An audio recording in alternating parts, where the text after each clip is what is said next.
স্বাগত জানাচ্ছি আমি ফিরোজ তোহা। শুরুতেই সংবাদ শিরোনাম। শুরুতে জানিয়ে দেব আওয়ামী লীগ দেশ পরিচালনায় ব্যর্থ অভিযোগ আব্দুস সালামের। জানিয়ে দেব উপজেলা পরিষদ নির্বাচন বর্জনের পক্ষে বিএনপির লিফলেট বিতরণ। এছাড়া রয়েছে যুক্তরাষ্ট্রের সঙ্গে আওয়ামী লীগের কোনো সংঘাত নেই বলছে ওবায়দুল কাদের। জানিয়ে দেব আওয়ামী লীগের সম্পাদক মণ্ডলীর সভা আজ সোমবার। সর্বশেষ রয়েছে গণতন্ত্র রক্ষায় গণমাধ্যমের স্বাধীনতা প্রতিষ্ঠা করতে হবে বলছে মঈন খান।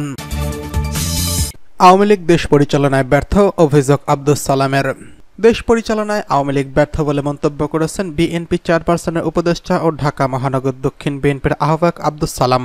আজ সারা দেশে চলমান তীব্র তাপদাহে অতিষ্ঠ সাধারণ শ্রমজীবী মানুষের মাঝে বিশুদ্ধ পানি ও খাবার স্যালাইন বিতরণ কর্মসূচিতে প্রধান অতিথির বক্তব্যে তিনি এসব কথা বলেন। নয়াপল্টনে বিএনপির কেন্দ্রীয় কার্যালয়ের সামনে পানি বিতরণ কর্মসূচির আয়োজন করে মৎস্যজীবী দল ঢাকা মহানগর দক্ষিণ। আব্দুস সালাম বলেন, মানুষ ভোট দিতে পারেনি, এটা কি মিথ্যা কথা? গরমে মানুষ নাজেহাল, এটা কি মিথ্যা কথা? সড়কের মানুষের দুর্ঘটনায় মরছে। দেশ পরিচালনায় ব্যর্থ আওয়ামী লীগ। আমরা চাই একটা সুস্থ নির্বাচন হোক। দেশে কি জনপ্রতিনিধি আছে? এই দেশের গণতন্ত্রকে বাঁচাতে আওয়ামী লীগ হটানোর বিকল্প নেই বলে জানিয়ে তিনি বলেন, ব্যাংক সাংবাদিকদের প্রবেশ নিষেধাজ্ঞা জারি করা হয়েছে। কেন করেছে? সাংবাদিকরা যাতে ব্যাংকের লুটপাটের খবর না দিতে পারে তাই এই কাজ করা হয়েছে। তিনি বলেন, আওয়ামী লীগের সাধারণ সম্পাদক ওবায়দুল কাদের বলেছেন বিএনপির নেতাকে। আমরা বলতে চাই শেখ হাসিনার পরে আওয়ামী লীগের নেতাকে, সেটিরই তো খোঁজ নেই। আর বিএনপি নিয়ে কথা বলেন, নিজের ঘরের খোঁজ নেন আগে। ঢাকা মহানগর দক্ষিণ মৎস্যজীবী দলের আহ্বায়ক শাহ আলমের সভাপতিত্বে কে এম সোহেল রানার সঞ্চালনায় আরও বক্তব্য রাখেন বিএনপির কেন্দ্রীয় স্বেচ্ছাসেবক বিষয়ক সম্পাদক মীর শরাফত আলী সপু, মৎস্যজীবী দলের যুগ্ম আহ্বায়ক নাদিম চৌধুরী, জাকির হোসেন খান, ওমর ফারুক পাটোয়ারি, তরিকুল ইসলাম মধু, সদস্য ইব্রাহিম চৌধুরী, ফজলে কাদের সোহেল, মহানগর উত্তরের আহ্বায়ক আমির হোসেন আমির সহ প্রমুখ। এদিকে উপজেলা পরিষদ নির্বাচন বর্জনের পক্ষে বিএনপির লিফলেট বিতরণ। 4 ধাপে অনুষ্ঠিত হতে যাওয়া উপজেলা পরিষদ নির্বাচন বর্জনের আহ্বান জানিয়ে এর পক্ষে লিফলেট বিতরণ করছে বিএনপি। রবিবার রাজধানীর বেইলি রোডে পথচারীদের মধ্যে লিফলেট বিতরণ করেন বিএনপির সিনিয়র যুগ্ম মহাসচিব রুহুল কবির রিজভির নেতৃত্বের কয়েকটি দলের নেতারা। এ সময় রিজভি বলেন, 7ই জানুয়ারি ডামি নির্বাচনের পর আবারও উপজেলা পরিষদ নির্বাচন করছে সরকার। এই ডামি নির্বাচনে দেশের গণতন্ত্রকামী কোনো দল অংশগ্রহণ করছে না। রিজভি আরও বলেন, বর্তমানে দেশের জনগণ ভোট দিতে পারে না, তাদের পছন্দের প্রতিনিধি বানাতে পারে না। দেশের এই পরিস্থিতি সৃষ্টি করেছে আওয়ামী লীগ সরকার, বর্তমান ডামি নির্বাচনের মাধ্যমে নির্বাচিত সরকার। তিনি বলেন, দেশের জনগণকে আহ্বান জানায়, আপনারা এই ডামি সরকারের অধীনে ডামি নির্বাচনে কেউ অংশগ্রহণ করবেন না। যারা এখানে উপস্থিত আছেন সবাই কোনো না কোনো উপজেলার বাসিন্দা, কেউ না ভোট দেবেন না।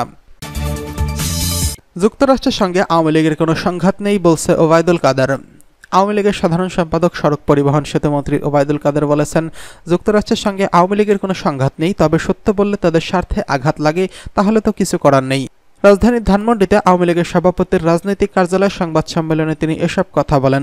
ওবায়দুল কাদের বলেন, ভিয়েতনাম যুদ্ধের সময় যুক্তরাষ্ট্রের কলম্বিয়া বিশ্ববিদ্যালয় সহ বিভিন্ন বিশ্ববিদ্যালয় প্রতিবাদ দমনে যে আচরণ করা হয়েছিল, একই নির্মম আচরণ এখনও করা হচ্ছে। প্রশ্ন রেখে ওবায়দুল কাদের বলেন, আমাদের দেশের মানবাধিকার নিয়ে কথা বলে তারা, আমরা কি এসব নিয়ে কথা বলতে পারবো না? আমাদের দেশে তারা যে দৃষ্টিতে মানবাধিকার দেখে সে দৃষ্টিতে নিজেদের দেশে দেখবে না কেন? তাদের সঙ্গে আমাদের বন্ধুত্ব নেই এমন কথা তো আমরা বলিনি। দেশের অর্থনৈতিক পরিস্থিতি নিয়ে আমাদের আওয়ামী লীগের সাধারণ সম্পাদক বলেন, যুদ্ধের কারণে দেশের যে অর্থনৈতিক সংকট চলছে তা বাংলাদেশেও চলছে। বাংলাদেশে এর প্রভাব থেকে মুক্ত নয়। যেমন দ্রব্যমূল্যের চাপ তো অস্বীকার করার উপায় নেই। আসন্ন উপজেলা পরিষদ নির্বাচন প্রসঙ্গে তিনি বলেন, প্রতীক ছাড়া নির্বাচন করলে নির্বাচনটি আরও বেশি গ্রহণমূলক ও অংশগ্রহণমূলক প্রতিদ্বন্দ্বিতামূলক হবে। এই ভাবনা থেকে আওয়ামী লীগ স্থানীয় সরকার নির্বাচনে প্রতীক বরাদ্দ স্থগিত রেখেছে। এর মানে এই নয় যে অন্যান্য দলগুলো নির্বাচনে প্রতীক বরাদ্দ করতে পারবেন না।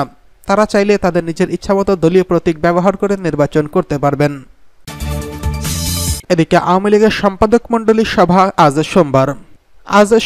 6 মে আওয়ামী লীগের সম্পাদক মণ্ডলীর সভা অনুষ্ঠিত হবে। আজ বিকেল 4টায় আওয়ামী লীগের সভাপতির ধানমন্ডি কার্যালয়ে রাজনৈতিক কার্যালয়ে এই সভা অনুষ্ঠিত হবে। সভায় সভাপতিত্ব করবেন আওয়ামী লীগের সাধারণ সম্পাদক সড়ক পরিবহন সেতুমন্ত্রী ওবায়দুল কাদের।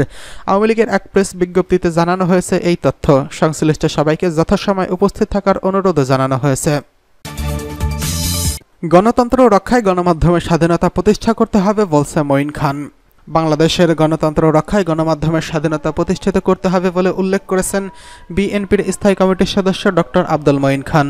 তিনি বলেন, বাংলাদেশে গণতন্ত্রের আদর্শ সৃষ্টি হয়েছিল, আর গণতন্ত্র রক্ষার মূল কবজ হচ্ছে মুক্ত গণমাধ্যম। আজকে সেই গণতন্ত্রকে রক্ষা করতে হলে নতুন করে বাংলাদেশের গণমাধ্যমের স্বাধীনতা প্রতিষ্ঠিত করতে হবে। এটাই হোক বিশ্ব মুক্ত গণমাধ্যমের দিবসে আমাদের প্রথম শপথ। রোববার ৫ই মে প্রেস ক্লাবে বাংলাদেশ ফেডারেল সাংবাদিক ইউনিয়ন ও ঢাকা সাংবাদিক ইউনিয়ন জিইউজের আয়োজিত বিশ্ব মুক্ত গণমাধ্যম দিবস উপলক্ষে এক আলোচনা সভায় এই কথা বলেন তিনি। মঈন খান বলেন, আজকে দেশের স্বাধীনতা ও গণমাধ্যমের স্বাধীনতা নিয়ে কথা বলার অধিকার মানুষের সংগ্রাম করতে হচ্ছে। গণমাধ্যমের স্বাধীনতা নিশ্চিত করা সব দায়িত্ব সরকারের, কারণ সংবাদপত্রের স্বাধীনতায় সাধারণ মানুষ বাধা দেয় না, মানুষের কথা বলায় আরেকজন বাধা দেয় না, বাধা দেয় সরকার। তিনি বলেন, গণমাধ্যমের রাষ্ট্রের চতুর্থ স্তম্ভ, কিন্তু বিশ্বে এমনও আলোচনা হয়েছে গণমাধ্যম রাষ্ট্রের চতুর্থ স্তম্ভ নয়, প্রথম স্তম্ভ। মিডিয়া একটি রাষ্ট্রের সবচেয়ে বড় শক্তি ও বেশি শক্তিশালী, কারণ সরকার যত বড় শক্তিশালী হোক না কেন, মিডিয়া অন্যায়কে প্রকাশ করে দিয়ে এটিকে ভাঙতে পারে, আবার নতুন করে গড়তেও পারে। তাই সত্য আজকে সরকার যত উপলব্ধি করবে তত তাদের জন্য ভালো হবে। তিনি আরও বলেন, জাতীয় প্রেস ক্লাবের অবকাঠামো ভিত্তিপ্রস্তর স্থাপন করেছিলেন জিয়াউর রহমান। তিনি গণমাধ্যমের স্বাধীনতা প্রতিষ্ঠা করেছিলেন। আজকে বাংলাদেশে তাকে সৈনিক বলে সম্বোধন করেন। একজন সৈনিক যদি গণমাধ্যম সংবাদপত্রের স্বাধীনতা নিশ্চিত করতে পারেন, তাহলে আওয়ামী লীগ কেন গণমাধ্যমের স্বাধীনতায় বাধা দেয়? মঈন খান বলেন, বর্তমান সরকার দেশের স্বাধীনতা ও স্বাধীনতার পক্ষের শক্তি বলে দাবি করেন। সেই স্বাধীনতা যুদ্ধের মূল মন্ত্র ছিল গণতন্ত্র। দেশে যদি গণতন্ত্র না থাকে, একদলীয় শাসন কায়েম হয়ে যায়, মুক্ত চিন্তা বিকাশের সুযোগ না থাকে, 18 কোটি মানুষের যদি আওয়ামী লীগের চিন্তাভাবনা অনুযায়ী একই লাইনে চলতে বাধ্য করা হয়, সেখানে গণমাধ্যমের স্বাধীনতা থাকে না। বিএফইউজের সভাপতি রুহুল আমিন গাজীর সভাপতিতে এতে বক্তব্য রাখেন বিএফইউজের মহাসচিব, বাংলাদেশ সম্মিলিত পেশাজীবী পরিষদের সদস্য সচিব কাদের গনি চৌধুরী, জিইউজের সভাপতি শহীদুল ইসলাম, সহসভাপতি রাশিদুল হক, সাধারণ সম্পাদক খুরশিদ আলম, বিএফইউজের যুগ্ম মহাসচিব বসির আলম জামাল, সাংগঠনিক সম্পাদক সাইদ খান প্রমুখ। সভাপতির বক্তব্যে রুহুল আলম গাজী বলেন, 15 বছরে 60 জন সাংবাদিককে হত্যা করা হয়েছে। সাগর রনি হত্যার বিচার আজও হয়নি। 5 শতাধিক পত্রিকা বন্ধ করে দেওয়া হয়েছে। এমপি, মন্ত্রী বা দলীয় সরকার দলীয় লোকজনদের দুর্নীতির রিপোর্ট প্রকাশ করলে সাংবাদিকদের উপর নেমে আসেন নির্মম নির্যাতন। অনেকে পরিবার নিয়ে আবার দেশ ছাড়তেও বাধ্য হয়েছেন। তিনি বলেন, গণতন্ত্র ও দেশের স্বাধীনতা রক্ষা করতে হলে আজকে গণমাধ্যমের স্বাধীনতা সর্বপ্রথম নিশ্চিত করতে হবে। কাদের গনি চৌধুরী বলেন, বাংলাদেশের সংবাদ মাধ্যমে ভয়াবহ ভীতিকর পরিস্থিতি, আজকে সাংবাদিকদের কাজ করতে হচ্ছে। স্বাধীনতার 53 বছর পর এসেও গণমাধ্যমের ত্রুটি চেপে ধরা হয়েছে। সরকার হাতিয়ার হিসেবে গণমাধ্যমকে ব্যবহার করছে। অনিয়ম দুর্নীতি প্রকাশ করলে তাদের বিজ্ঞাপন বন্ধ করে দেওয়া হচ্ছে। এটাই কি স্বাধীন গণমাধ্যম? ফ্যাসিবাদ মুক্ত বাংলাদেশ না গড়তে পারলে সংবাদ মাধ্যমের স্বাধীনতা থাকে না। তিনি বলেন, বাংলাদেশে বিজ্ঞাপনের বাজার 1200 কোটি টাকার বেশি, কিন্তু এই বিজ্ঞাপন এখন চলে যাচ্ছে ভারতীয় টিভি চ্যানেল ও ইউটিউব চ্যানেলে। আগে মানুষ সকালে চায়ের কাপে হাতে নিয়ে পত্রিকা পড়তো, এখন সত্য খবর না থাকায় তারা বিমুখ হয়ে পড়েছে।